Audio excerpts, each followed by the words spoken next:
স্বামী বিবেকানন্দের জন্মদিবস উপলক্ষে প্রতাপগড়ে বিজেপির বাইক র্যালি, যুবকদের নেশা মুক্তির আহ্বান।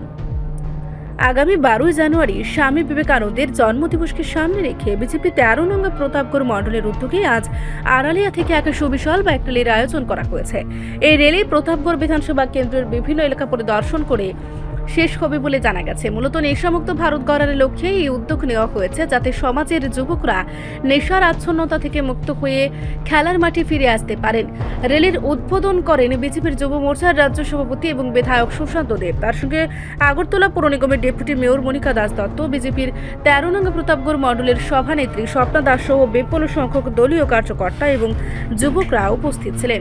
সুশান্ত দেব বলেন, যুব সমাজকে ঐক্যবদ্ধ করে এই রাজ্যকে শ্রেষ্ঠত্বের দিকে নিয়ে যাব।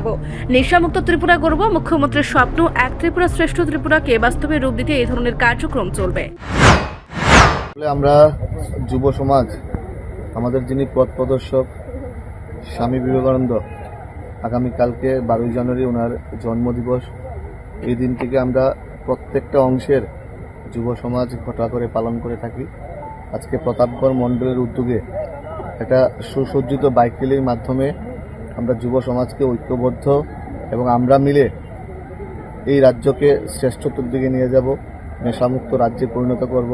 যুব সমাজ যেন নেশার মাঠে না থেকে যুব সমাজ খেলার মাঠে আসবে। যুব সমাজ মিলে এই রাজ্যকে শ্রেষ্ঠ রাজ্যে পরিণত করবে। আমাদের মুখ্যমন্ত্রীর যেই স্বপ্ন এক ত্রিপুরা শ্রেষ্ঠ ত্রিপুরা, নেশামুক্ত ত্রিপুরা, সেই লক্ষ্যে আমরা গড়ব এবং ঐক্যবদ্ধ ত্রিপুরা গড়ার লক্ষ্যে এই বাইক র্যালি এই আমাদের রাজ্যের বিভিন্ন মণ্ডলে এই স্বামীজির জন্মদিবসকে সামনে রেখে বিভিন্ন কার্যক্রম হাতে নেওয়া হয়েছে এবং আজকে এই প্রতাপগড় মণ্ডলের উদ্যোগে একটা ঐতিহাসিক কার্যক্রম।